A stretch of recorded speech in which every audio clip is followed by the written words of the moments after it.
This picture here, real simple. All throughout the traditions of the ancient world, the holy mountain, Mount Meru, the altar of Agni.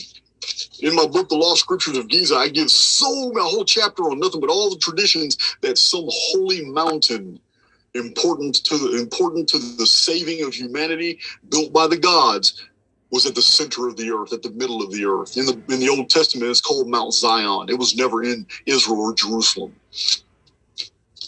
The Great Pyramid in the center is the center of motion during every pole shift. The Great Pyramid doesn't move. That site only turns.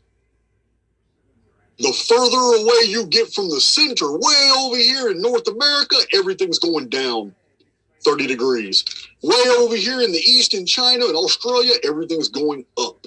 China takes the place of Siberia. Australia takes the place of China. Over here, where I'm at, Texas is going to take the place of Central America. Canada is going to take the place of the United States. Way down here, more than half of South America is going to get shoved straight into the torrid zone, freezing temperature zones. Whole world, like a disc, spins 30 degrees. Great Pyramid is the center of motion. It is the safest area. Israel, Egypt, Libya, Ethiopia, Greece, the Aegean, that's the safest area in the world in a pole shift. All that. Now, I'm talking about inland. Nowhere is safe in the world during a pole shift near the coasts, because the oceans do become tumultuous. And the reason for this is because when a land in lithospheric displacement, when a landmass moves,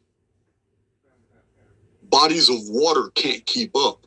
Therefore, you could be on dry land, 250 miles inland, and you think you're safe because you're 200 feet above sea level. Then all of a sudden, the sea itself just begins to rise. The sea isn't moving. It's the landmass that you're on that's getting pushed into it. So to you, optically, you don't realize you're moving. In the ocean is still, and the landmass is going into it.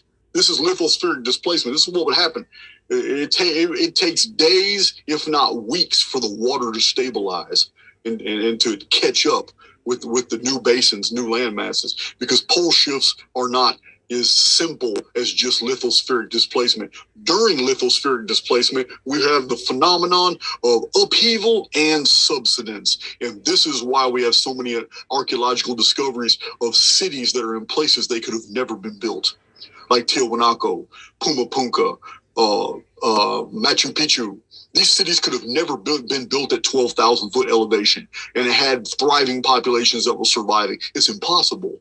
But the Andes Mountains were never at that level before. And the reason we know this is because archaeologists have, since the 1890s, have found many ancient docks and quays and fossilized coastlands that are at 11,500 to 12,000 feet elevation in the Andes, meaning all those South American cities of Technolithic and Heliolithic design that we have found around Lake Titicaca and Cuzco, they were elevated because those mountains were pushed up, but they were done rapidly. It didn't take millions of years at all.